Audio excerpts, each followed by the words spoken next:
Good morning dear students. बच्चों, सबसे पहले हम अपने दोनों हाथ जोड़कर भगवान को प्रणाम करें और अपने विद्यालय का प्रार्थना गीत गाएं। सुबह सवेरे लेकर तेरा नाम प्रभु, करते हैं हम शुरू आज का काम प्रभु। सुबह सवेरे लेकर तेरा नाम प्रभु, करते हैं हम शुरू आज का काम प्रभु।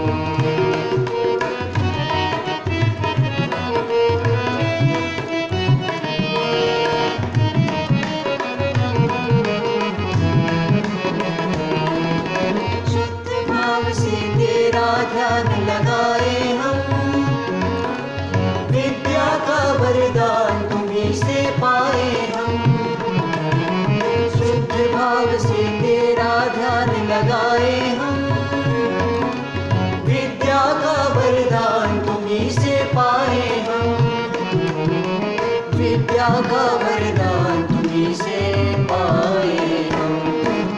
तुम्हीं से है आगाज तुम्हीं अंजाम प्रभु, करते हैं हम शुरू आज का काम प्रभु।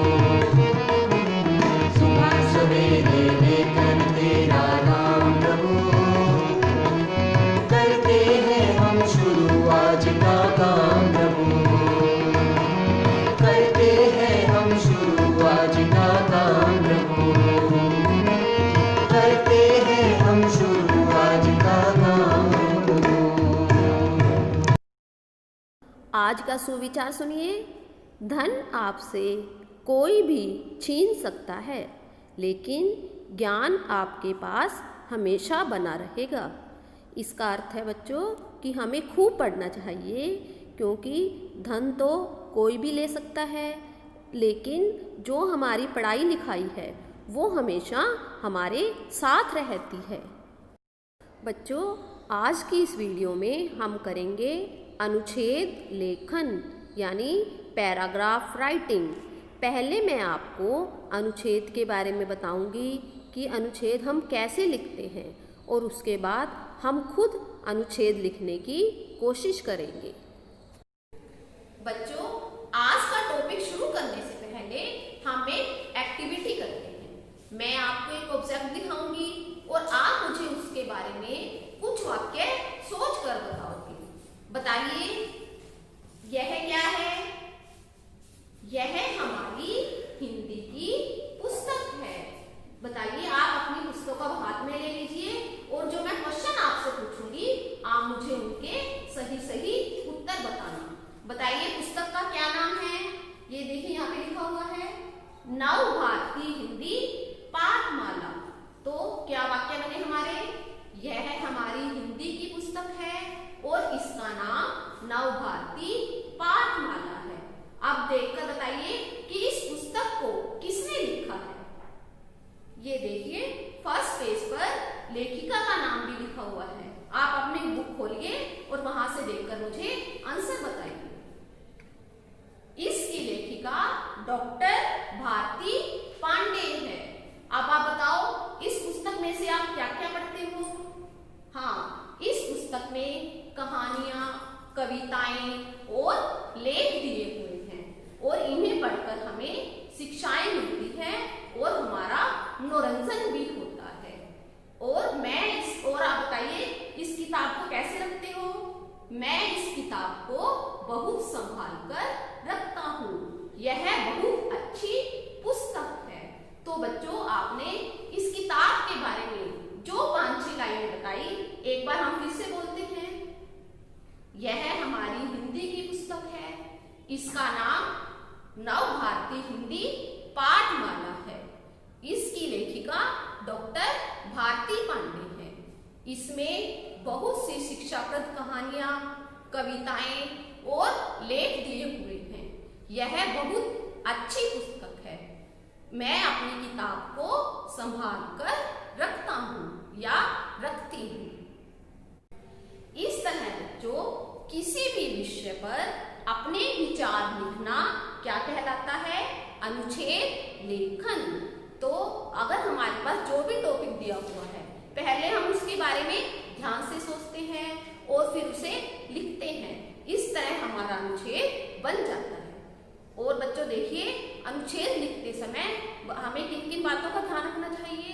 सबसे पहले हमें टॉपिक के बारे में सोचेंगे, उसके बाद हमारे वाक्य छोटे छोटे होने चाहिए और हम एक वाक्य को 2 बार नहीं लिखेंगे।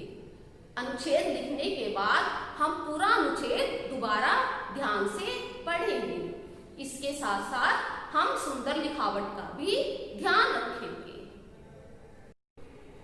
आज हम जिस विषय पर अनुच्छेद लिखेंगे वह टॉपिक है कोरोना से डरो ना। बच्चों, आजकल कोरोना के बारे में सभी लोग बहुत कुछ जानते हैं और आप भी जानते हैं कि आप घर बैठकर अपनी पढ़ाई क्यों कर रहे हैं, आप स्कूल क्यों नहीं आ रहे, क्योंकि कोरोना से बचना है, कोरोना से बचने के लिए।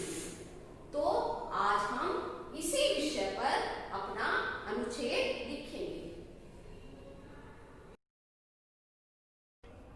ये देखिए बच्चों, कोरोना इस नाम से आज कोई भी अनजान नहीं है।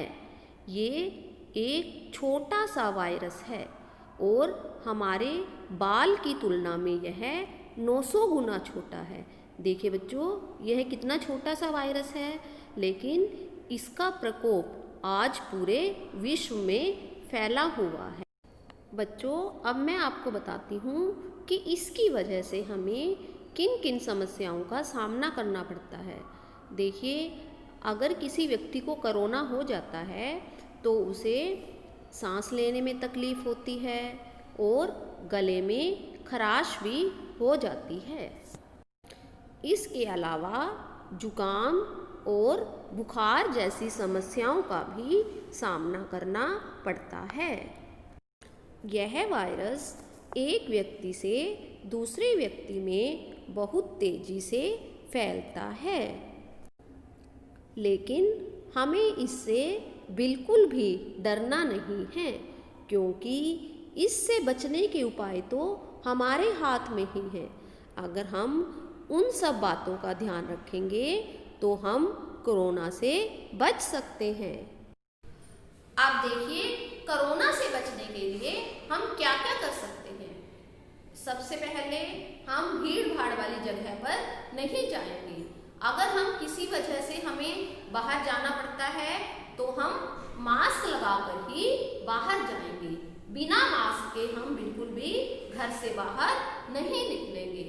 इसके अलावा अपने हाथों को साफ करने के लिए हम सैनिटाइजर का प्रयोग करेंगे या फिर साबुन और पानी से अपने हाथों को बार बार साफ करेंगे।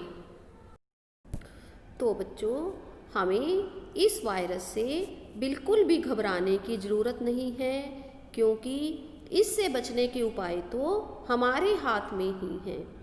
अगर हम उन सावधानियों का ध्यान रखेंगे तो अपने आप को इस वायरस से मुक्त रख सकते हैं।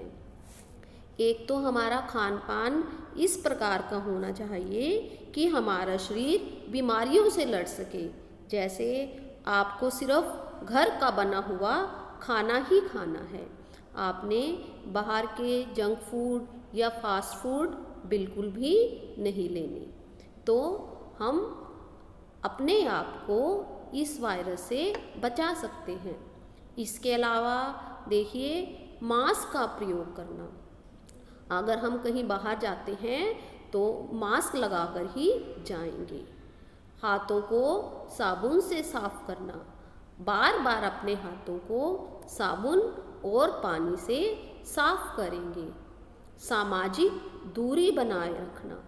इसका अर्थ है कि अगर हम किसी दूसरे व्यक्ति से मिलते हैं तो हमें उससे कुछ दूरी पर ही खड़े होकर बात करनी है। अगर कभी आपके पास मास्क नहीं है तो आपने अपना नाक व मुंह रुमाल से ढक कर रखना है। खांसते व छींकते समय भी इस बात का पूरा ध्यान रखना है। तो बच्चों, कोरोना से बचने के लिए इन सब बातों का ध्यान रखना बहुत ज़रूरी है, और अगर हम इन सब बातों का ध्यान रखेंगे तो हम कोरोना से जीत सकते हैं। तो बच्चों, ये तो आप जानते ही हैं कि प्रार्थना में बहुत शक्ति होती है। हम भगवान से भी प्रार्थना करते हैं कि वे पूरे विश्व के लोगों की इस वायरस से रक्षा करें।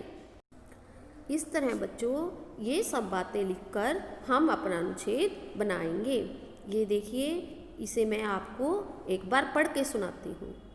कोरोना, इस नाम से आज कोई भी अनजान नहीं है। कोरोना एक वायरस है जो मनुष्य के बाल की तुलना में 900 गुना छोटा होता है।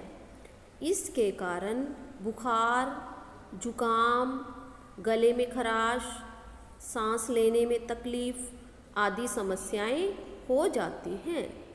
यह वायरस एक व्यक्ति से दूसरे में तेजी से फैलता है। हमें इससे डरना नहीं है, क्योंकि इससे बचने के उपाय भी हमारे हाथ में ही हैं।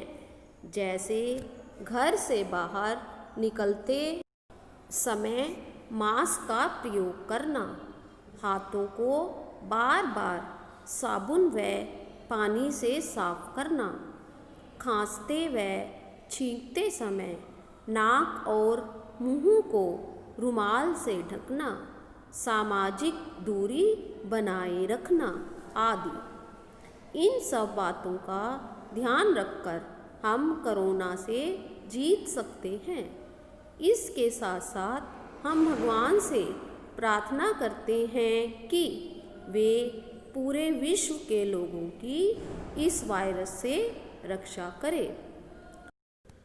तो बच्चों, आपने भी यह अनुच्छेद अपनी नोटबुक पर लिखना है। Thank you.